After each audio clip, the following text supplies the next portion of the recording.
Hello વિદ્યાર્થી મિત્રો, કેમ છો? મજામાં? Welcome back once again in the biology world. મિત્રો, બાયોલોજી દુનિયામાં આપ સૌનું સ્વાગત છે. હોપ યુ ઓલ આર વેલ. તો દોસ્તો, હવે આપણે આગળ વધીએ. લાસ્ટ ટાઈમ આપણે જટિલ સ્થાયી પેશી, અન્નવાહક પેશી પૂરી કરી. ત્યાર પછી વાહક પેશી તંત્ર એટલે કે બધા પેશી તંત્રો, અધિસ્તરીય, આધારોતક અને વાહક પેશી તંત્ર. આ ત્રણેય પ્રકારના પેશી તંત્ર જે છે એનો રોલ હવે આવશે કે એક અધિસ્તરમાં શું આવે, બાહ્યકમાં શું આવે અને વાહક પેશી તંત્રમાં શેનો સમાવેશ થાય. એ મૂળ પ્રકાંડ પર્ણની રચનામાં આપણે જોતા જઈએ. તો હવે આગળ વધીએ. આજે હવે આપણે મૂળ વિશે જોઈશું. હવે અંતઃસ્ત્રચનાની અંદર હવે મૂળની અંતઃસ્ત્રચના આજે આપણે દોસ્તો જોવાની છે.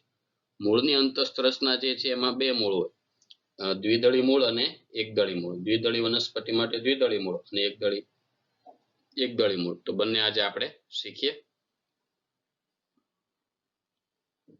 સ્ટાર્ટિંગ કરીએ દ્વિદળી મૂળની આંતરિક રચના. દ્વિદળી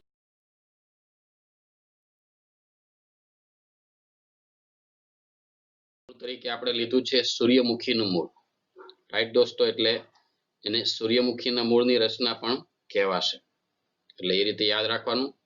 સૂર્યમુખીના મૂળની અંતઃસ્ત્રચના સમજાવો અથવા દ્વિદળી મૂળની અંતઃસ્ત્રચના સમજાવો, બંને રીતે પૂછે. સૂર્યમુખી દ્વિદળી એક વર્ષાયુ છોડ છે.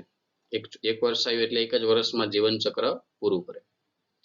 મૂળના પાતળા અને પારદર્શક છેદ લેવામાં આવે, પછી એને સેફરેનિન થી અભિરંજિત કરવામાં આવે. સેફરેનિન એક પ્રકારનું રસાયણ છે, અભિરંજક છે. તમે લેબની અંદર, બાયોલોજી લેબની અંદર જ્યારે પ્રેક્ટિકલ આવશે ત્યારે તમારે એનો યુઝ આવશે, આ બધા છેદ લેવાનો. આનો પ્રેક્ટિકલ પણ આવશે તમને, એટલે તમને ખ્યાલ આવી જશે. સેફરેન એક પ્રકારનું અભિરંજક છે. એની મદદથી જે છે એને અભિરંજિત કરી પાણીથી ધોઈ અને પછી સૂક્ષ્મદર્શક યંત્ર નીચે એને તપાસવામાં આવે છે. સૂક્ષ્મદર્શક યંત્ર નીચે એને તપાસવામાં આવે છે ત્યારે એની અંદર ત્રણ ભાગ સ્પષ્ટ જોવા મળે: બાહ્યક, અધિસ્તર, બાહ્યક અને અંતસ્તર. રાઈટ, અને એની અંદર આવશે વાહક પેશી. તો જોઈએ વન બાય વન મિત્રો. અધિસ્તર, અગાઉ વાત કરી એમ કે અધિસ્તર જે છે એ સૌથી બહારનું સ્તર છે. એ એક સ્તરીય મૃદુતકીય કોષ છે બધી જ રચનામાં. એક કોષીય, એના પર મૂળરોમ ઉદ્ભવે છે, જે અહીંયા તમે જોઈ શકો. આ અધિસ્તર છે.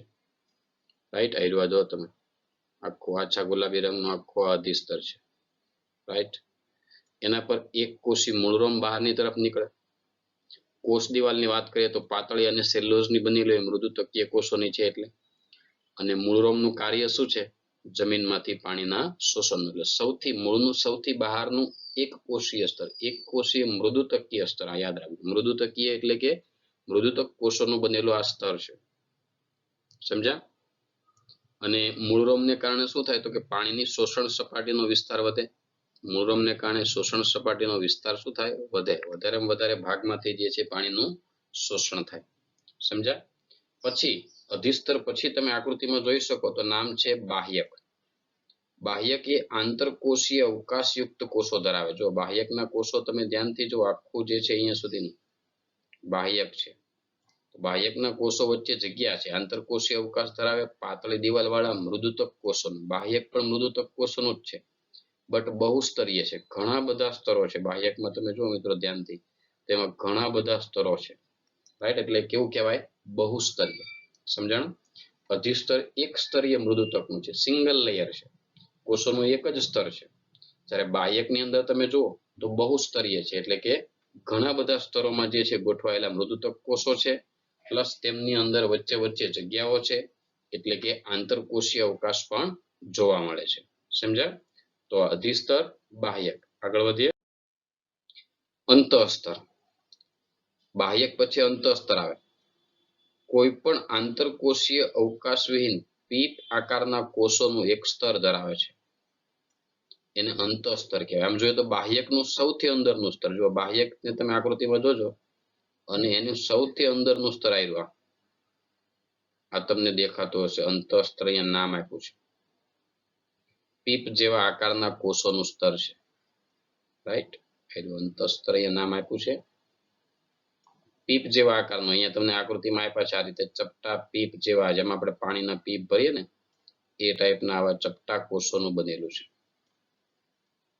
બાહ્યકનું સૌથી અંદરનું સ્તર એટલે ઓલમોસ્ટ આ જે બધા દેખાય તમને આ જે લેયર આકૃતિમાં તમે જુઓ તો આ જે ભાગના જે લેયર છે, રાઈટ, અહીંયા પીળા કલરથી બતાવ્યું તો કદાચ તમને સમજાય, રાઈટ. આ જે લેયર જે છે ડાર્ક કરેલું, એ જે લેયર જે છે એ અંતસ્તર છે, રાઈટ.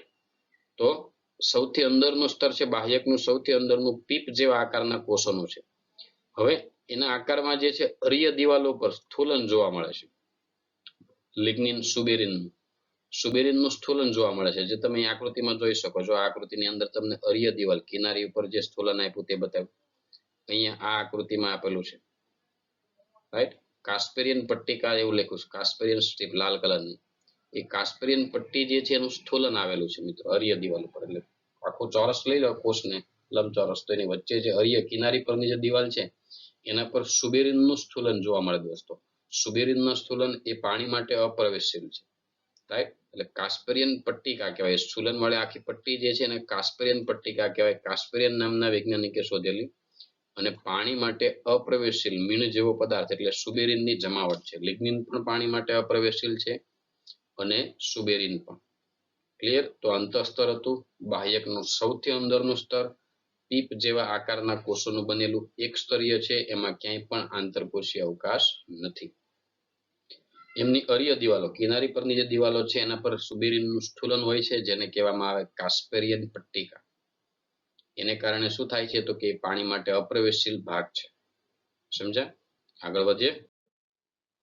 પરિચક્ર અંતઃસ્તર પછી જે જાડી દિવાલ વાળા મૃદુતક કોષોનું બનેલું સ્તર છે એટલે પરિચક્ર. જુઓ તમે આકૃતિમાં દોસ્તો, અંતઃસ્તર પછી જે જાડી દિવાલ વાળું એટલે કઈક અંશે આછા ગુલાબી રંગના કોષોનું સ્તર છે. જોઈ લો,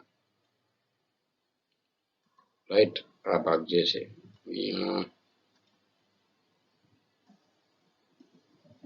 પીળા કલરનું જોઈએ. આ પીળા કલરમાં જો દેખાય તમને, આખું આ જે લેયર છે એ પરિચક્ર છે, રાઈટ. અંતઃસ્તરની અંદરની તરફ આવેલું એ શું છે? પરિચક્ર. અંતઃસ્તરની અંદરની તરફ આવેલું પરિચક્ર છે. પરિચક્ર જે છે એમાંથી દ્વિતીય વૃદ્ધિ દરમિયાન પાર્શ્વીય મૂળ અને બાહ્યતાની ઉત્પત્તિ થાય છે. દ્વિતીય વૃદ્ધિ આ ચેપ્ટરનો એન્ડ પાર્ટ છે. દ્વિતીય વૃદ્ધિ એટલે કે જ્યારે મૂળ પ્રકારની જાડાઈ વધે ત્યારે પાર્શ્વીય મૂળ એટલે મૂળની બ્રાન્ચીસ, રાઈટ. અહીંયા હું દોરું છું, જો આ એનું મુખ્ય મૂળ છે, એમાંથી જે નીકળતી શાખાઓ જે છે એ પાર્શ્વીય મૂળ કહેવાય. પહેલી શાખા, બીજી શાખા, જે કઈ શાખાઓ નીકળે મૂળમાંથી, મેન મૂળમાંથી, એનું પાર્શ્વીય મૂળ કહેવાય મિત્રો. અને પાર્શ્વીય મૂળ જે છે એ શેમાંથી વિકસે છે? પરિચક્રમાંથી. ખાસ નોંધી રાખજો, રાઈટ. ખાસ એટલે ખાસ નોંધી રાખવાનું છે, પાર્શ્વીય મૂળ એ પરિચક્રમાંથી નીકળે. સમજ્યા? ત્યાર પછી જે છે એ મજ્જા, નાની અને અસ્પષ્ટ. મજ્જા જે છે એટલે કે કેન્દ્ર ભાગ. આ ભાગ જોઈએ, અહીંયાથી આ કેન્દ્ર નામ આપ્યું છે મજ્જાનું. અહીંયાથી અહીંયા આખો આ મજ્જા છે. મજ્જા અથવા ગર એટલે એનો કેન્દ્ર ભાગ છે. નાનો એવો મૃદુતક કોષો વચ્ચે જે જગ્યા વધી રહી એને મજ્જા કહેવાય. ત્યાર પછી જે આપ્યું છે સંયોગી પેશી મિત્રો. સંયોગી પેશી એટલે જલવાહક અને અન્નવાહક પેશી વચ્ચે આવેલા મૃદુતક કોષો ની જે જગ્યા જે છે, જલવાહક અને અન્નવાહક. લાલ કલરમાં તમને જલવાહક દેખાય છે, અનુદારવા લીધા. પછી જે છે એ તમને જે છે આ ભાગમાં આ અન્નવાહક છે. જો અહીંયા પીળો કલર જેટલો કરું છું ને એ અન્નવાહક છે. આ અન્નવાહક છે. લાલ કલરમાં જલવાહક છે, અન્નવાહક છે. જલવાહક લાલ કલરમાં, અન્નવાહક, રાઈટ. તો જલવાહક અને અન્નવાહક એ વચ્ચે જે જગ્યા રહે, બાકીની જે જગ્યા જે છે એમાં જે મૃદુતક કોષો આવેલા છે એને શું કહેવામાં આવે? સંયોગી કોષો, રાઈટ. એટલે અહીંયા હું ડ્રો કરું તો તમને સમજાઈ જાય. જો આ રીતનું મૂળ છે, રાઈટ. એમાં અહીંયા આ લાલ કલરની પટ્ટી વાળી જે છે આ જલવાહક, આ બાજુ આ જલવાહક, ચારે ચારના સમૂહમાં છે અને આ 4 જલવાહક, રાઈટ. અહીંયા વચ્ચે અહીંયા આ ભાગમાં કલર ચેન્જ કરી નાખું. આ ભાગમાં અહીંયા આ અન્નવાહક છે, રાઈટ. અન્નવાહક છે. સમજ્યા? ટપકા જે કરું છું અહીંયા એ અન્નવાહક છે. એટલે જલવાહક અને અન્નવાહક વચ્ચે જે રહ્યું મિત્રો વચ્ચેની જે કે આ જગ્યા છે આ બધી આ મજ્જા છે, પછી જે આ વચ્ચે જે જગ્યા વધી રહી સાઈડ પરની એને સંયોગી પેશી કહેવાય. શું કહેવાય? સંયોગી પેશી. મૃદુતક કોષોની બનેલી છે. સમજ્યા? તો અંતઃસ્તરની અંદર પરિચક્ર આવે, પરિચક્ર પછી અંદરનો કેન્દ્ર ભાગ એટલે મજ્જા, અને મજ્જામાંથી પછી જે જલવાહક અન્નવાહક વચ્ચે જે જગ્યા બાકી રહી એ જગ્યામાં જે કઈ પેશી આવેલી છે મૃદુતક કોષોને શું કહેવામાં આવે? સંયોગી પેશી. સમજ્યા? તો આ દ્વિદળી મૂળ છે. અધિસ્તર, બાહ્યક, અંતઃસ્તર, પરિચક્ર, રાઈટ, પછી મજ્જા અને સંયોગી પેશી. આ આધારોતક ભાગ થયો. પેલો અધિસ્તરીય ભાગ હતો આધારોતક ભાગ. હવે પછી એને મધ્યરમની વાત કરી. સામાન્યતઃ 2 કે 4 જલવાહક અને અન્નવાહક સમૂહો હોય છે. પછી જલવાહક અને અન્નવાહકની વચ્ચે એધાવલયની રચના વિકાસ પામે છે. આ પછીની વાત છે. 2 કે 4, અહીંયા જો 4 4 છે. 4 જલવાહક અને 4 અન્નવાહક. જો આ લાલ કલરની 4 જલવાહક છે, એની સાથે જ કમ્બાઈન આ 4 અન્નવાહક. આ 1 2 3 અને 4. 4 જલવાહક અને 4 અન્નવાહક એટલે એને ચતુસૂત્રી મૂળ કહેવાય. નોંધી રાખજો મિત્રો. કેવું કહેવામાં આવે? ચતુસૂત્રી મૂળ. વાહક પેશીની વાત કરીએ તો 4 જલવાહક છે અને 4 અન્નવાહક એટલે ચતુસૂત્રી મૂળ તરીકે ઓળખવામાં આવે છે. ખાસ યાદ રાખજો, મધ્યરમની અંદર પરિચક્ર, વાહિપુલ એટલે કે જલવાહક અન્નવાહક, મજ્જા એટલે કે અંતઃસ્તરની અંદરની બાજુ આવેલી બધી જ પેશી એ શેનું નિર્માણ કરે છે? મધ્યરંભનું. મધ્યરંભ કોને કહેવાય એવું પૂછવામાં આવે તો આ ખાસ યાદ રાખવાનું. મધ્યરંભ એટલે પરિચક્ર, વાહિપુલ, મજ્જા અને ઇન શોર્ટ અંતઃસ્તરની અંદરની જેટલી પણ રચના આવે એ બધું શેમાં આવશે? અંતઃસ્તરની અંદરની બાજુ. એ અંતઃસ્તર નહીં, અંતઃસ્તરની અંદર. તો અંતઃસ્તરની અંદર શું આવી જાય? પરિચક્ર. રાઈટ, એ બધું મધ્યરમનો વિકાસ કરે. અને આ દ્વિદળી મૂળ છે સૂર્યમુખીનું મૂળ એટલે એમાં 4 જલવાહક અને 4 અન્નવાહક હોય એટલે એને ચતુસૂત્રી મૂળ પણ કહેવાય છે. ઓકે, હવે છે એકદળી મૂળ અથવા તો મકાઈના મૂળની આંતરિક રચના. એટલે દ્વિદળી હોય તો સૂર્યમુખીનું મૂળ અને એકદળી હોય તો મકાઈનું મૂળ. તો જુઓ અહીંયા મિત્રો, એકદળી મકાઈના મૂળની આંતરિક રચના સમજાવો. મકાઈ એકદળી વનસ્પતિ છે તો ખબર જ છે. મકાઈના મૂળને આપણે અભ્યાસ કરવાનો હોય સૂક્ષ્મદર્શક યંત્રમાં તો 4 સ્તરો જોવા મળે. રોમ સ્તર એટલે મૂલાધિસ્તર અથવા અધિસ્તર, બાહ્યક અને મધ્યરમ. ત્રણેય વસ્તુ આપણે જોઈએ વન બાય વન.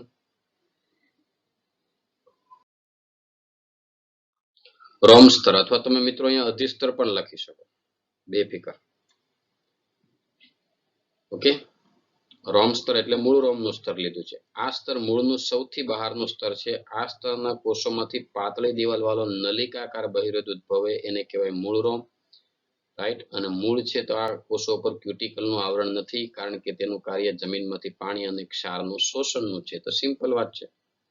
મૂળના કોષો ઉપર છે મૂળના અધિસ્તર ઉપર ક્યુટિકલનું આવરણ આવેલું નથી કારણ કે એને જમીનમાંથી પાણીનું શોષણ કરવાનું છે, ક્ષારનું શોષણ કરવાનું છે. સમજ્યા? એટલે કે મૂળનું સૌથી બહારનું સ્તર રોમ સ્તર, એની પર આવેલા આ એક કોષી મૂળ રોમ છે. બહિરુદ્ધ ભેદ એટલે બહારની તરફ ઉદ્ભવેલી રચના એને બહિરુદ્ધ ભેદ કહેવાય છે. રાઈટ, નલિકાકાર બહિરુદ્ધ ઉત્પન્ન થાય એને મૂળ રોમ કહે છે. આ સ્તરના કોષો ક્યુટિકલનું આવરણ હોતું નથી. કારણ પણ એનું આપ્યું, કારણ કે પાણીનું શોષણ કરવાનું હોય. આગળ જઈએ.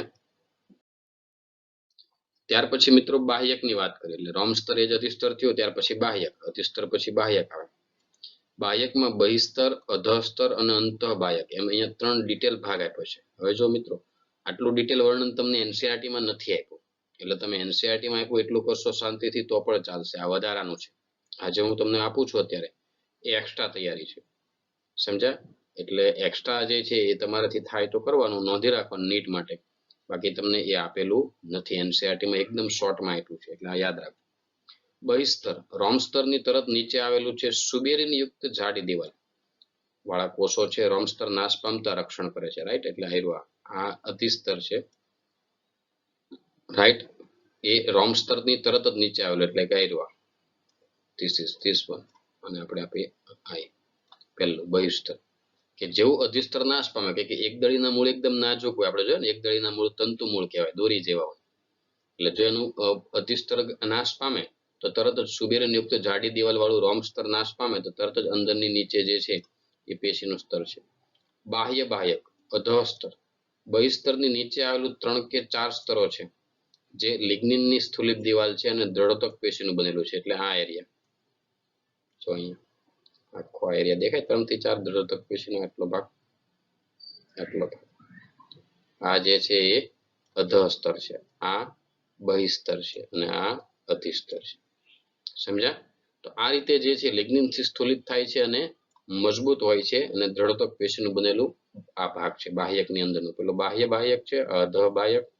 આગળ જોઈએ અંતઃ બાહ્યક, સૌથી અંદરનો ભાગ.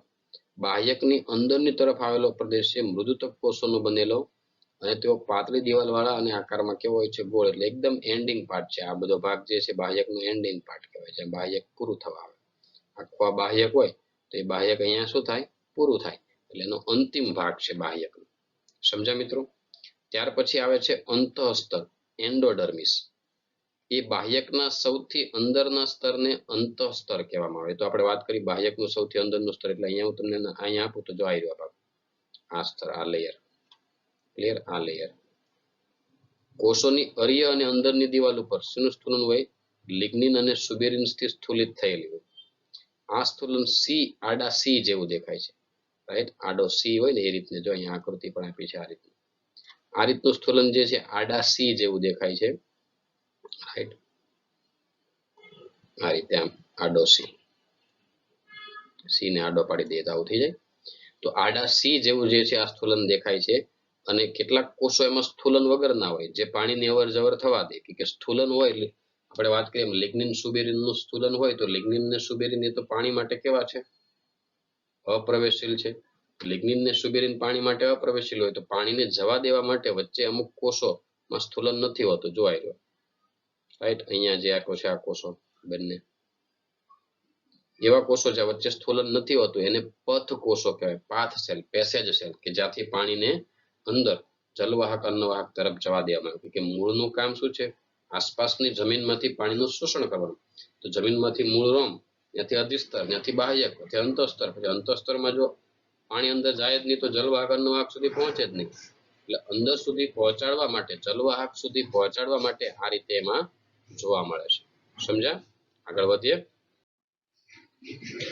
મધ્યરમની વાત કરીએ તો પરિચક્ર આવે, વાહિપુલ આવે અને સંયોગી પેશી. પરિચક્રની આપણે વાત કરી ગયા છે. જલવાહક અન્નવાહક પેશી જે છે એમાં 8 કરતા વધુ સમૂહ હોય એટલે એને બહુસૂત્રી કહેવાય. જો યાદ રાખજો, દ્વિદળી મૂળ મેં તમને કીધું તો નોંધી રાખજો, દ્વિદળી મૂળ સૂર્યમુખીનું મૂળ એ ચતુસૂત્રી કહેવાય છે, રાઈટ? જ્યારે આ જે છે એ કેવું કહેવાય? બહુસૂત્રી, કે વધારે હોય છે. જો અહીંયા લાલ કલરમાં તમને જલવાહક આપ્યા છે, 1 2 3 4 5 6 7 8, ઓલમોસ્ટ 8 આપી દીધા છે. 8 અથવા 8 થી વધુ હોય જલવાહક. સેમ એક્ઝેક્ટ એની બાજુમાં અહીંયા આજે અહીંયા હું દોરું છું ત્યાં અન્નવાહક પેશી હોય, જલવાહક પછી વચ્ચે અન્નવાહક, અહીંયા અન્નવાહક, વચ્ચે અન્નવાહક, અહીંયા જલવાહક, રાઈટ? અહીંયા દોરીએ આપણે આખું. તો 8 સમૂહ 1 2 3 4 5 6 7 અને 8. હવે એમની વચ્ચે જે જગ્યા હોય આ ભાગ એમાં અન્નવાહક હોય, જલવાહક અન્નવાહક, જલવાહક અન્નવાહક, જલવાહક અન્નવાહક. વચ્ચે વચ્ચે જે જગ્યા હોય ત્યાં અન્નવાહક હોય. સમજ્યા મિત્રો? અહીંયા અન્નવાહક છે, અહીંયા અન્નવાહક છે. તો આ રીતે જલવાહક અને અન્નવાહક 8 કે તેથી વધુ સમૂહમાં હોય એટલે બહુસૂત્રી કીધી છે, રાઈટ? એની સંખ્યા ફિક્સ ન હોય, 8 અથવા 8 થી વધુ હોય એટલે બહુસૂત્રી કીધી. પેલામાં 4 4 હતા એટલે આપણે ચતુસૂત્રી કીધું. શેમાં? દ્વિદળીમાં. ક્લિયર? આગળ પરિચક્ર એ અંતઃસ્તરની અંદરની તરફ આવેલું એક સ્તર છે. આપણે જોયું મૃદુતક કોષોનું બનેલું છે, એમાંથી શું વિકસે છે? પાર્શ્વીય મૂળો ઉદ્ભવે છે.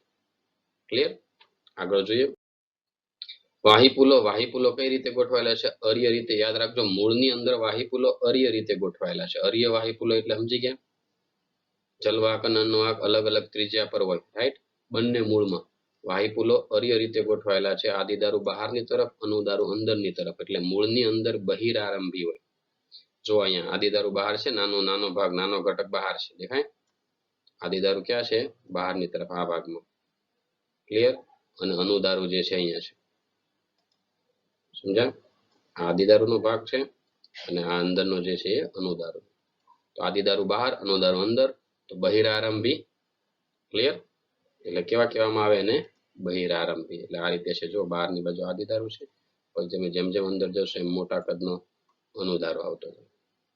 નાનો એવો આદિદારુ છે એટલે બહાર આરામ બહારથી થયો એટલે એને કેવો કહેવાય બહિરારંભ બી અગાઉ આવી ગયું ને ક્લિયર અન્નવાહક પેશી ચાલની નલિકા અને સાથી કોષોની બનેલી છે નાના સમૂહો સ્વરૂપે આદિદારુની વચ્ચે જોવા મળે એટલે જ્યાં આદિદારુ હોય નાનો ભાગ રાઈટ તેની વચ્ચે એટલે કે બે જલવાહકની વચ્ચે અન્નવાહક પેશી આવેલી છે ક્લિયર આગળ સંયોગી પેશી એઝ ઇટ ઇઝ સંયોગી પેશી એ જ કે જલવાહક અને અન્નવાહકની વચ્ચે જે જગ્યા હોય જોડતા પરિચક્ર મજ્જા સાથે સંબંધમાં જ્યાં કઈ વચ્ચેની જગ્યા છે ત્યાં મૃદુતક કોષોની બનેલી જે કે દળોતક પેશીની બનેલી મૃદુતક અથવા દળોતકની બનેલી જે કઈ પેશી આવેલી છે એને શું કહેવાય સંયોગી પેશી મજ્જા મૃદુતક કોષોનું બનેલું અને પ્રમાણમાં થોડુંક મોટું હોય છે કોષો વચ્ચે આંતરકોષીય અવકાશ પણ જોવા મળે મજ્જા એટલે કેન્દ્ર ભાગ રાઈટ એટલે આના પરથી તમે સમજી શકો કે એની રચના એકદળી મૂળની રચના બેઠે બેઠી કોના જેવી છે દ્વિદળી મૂળ જેવી જ છે બધી જ રચના થોડુંક ડિટેલ અહીંયા મેં કરાવ્યું છે બટ તમે એનસીઆરટી નું બેઠું તૈયાર કરી નાખશો તો પણ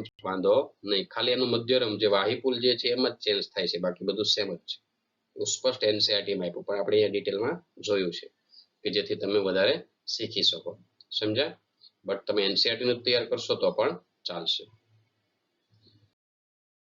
so friends that's all four today આજ માટે આટલું જ છે તો સારી રીતે સમજીને તૈયાર કરી નાખજો બંને મૂળ એક સાથે તૈયાર કરવાના દ્વિદળી મૂળ અને એક દળી મૂળ ભૂલ્યા વગર બંને મૂળ એક સાથે તૈયાર કરી નાખવાના દ્વિદળી મૂળ અને એક દળી મૂળ રાઈટ એમાં દ્વિદળી મૂળ ખાસ અગત્યનું છે એક દળી મૂળ પણ અને એનસીઆરટી માં ટૂંકમાં આપ્યું તો એનસીઆરટી માંથી પણ બેઠું ટૂંકમાં તમે તૈયાર કરી શકો તો ખાસ તૈયાર કરી નાખવાના ડાયાગ્રામ દોરવાની પણ ટ્રાય કરવાની કેમ કે પૂછાતું હોય છે ઓકે તો hope you understand very well નવા વિડિયો લેક્ચર સાથે ફરી મળીએ till then take care and bye bye આવજો Root is one of the key organs. Root is one of the key organs that helps distinguish between a dicot and a monocot plant. Let's observe the transverse section of the matured zone of roots to understand their internal structure. We'll begin by studying the anatomy of a dicot root. The outermost single-layered tissue of the dicot root is called the epidermis. On the epidermis, you will also find some extended epidermal cells, which are unicellular root hairs.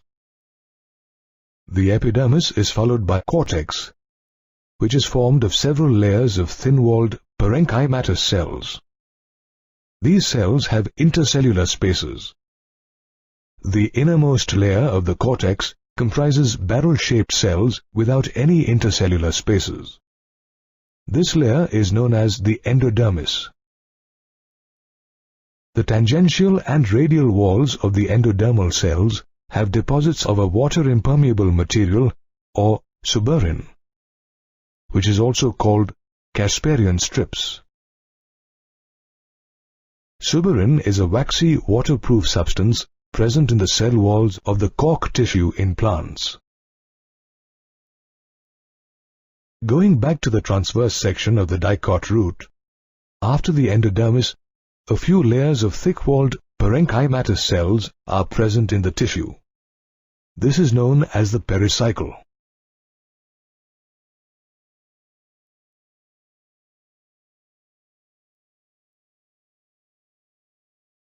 Secondary growth, such as initiation of lateral roots and vascular cambium, takes place in the cells of the pericycle. Notice that the pith in the tissue of the dicot root is extremely small and undeveloped. Typically, there are 2 to 4 xylem and phloem patches in a dicot root. In the later stages, a cambium ring gets formed between the xylem and the phloem. Some radially arranged parenchymatous cells are found between the vascular bundles. These cells form the conjunctive tissue, which is specialized for storage of water. The tissues present inside the endodermis, namely the pericycle, vascular bundles, and pith, are collectively known as stele. Let's now take a look at how the monocot root is organized internally. In many aspects, it is similar to the dicot root. On comparing the two roots, we find the monocot root also consists of the epidermis, cortex, endodermis, pericycle, vascular bundle, and pith.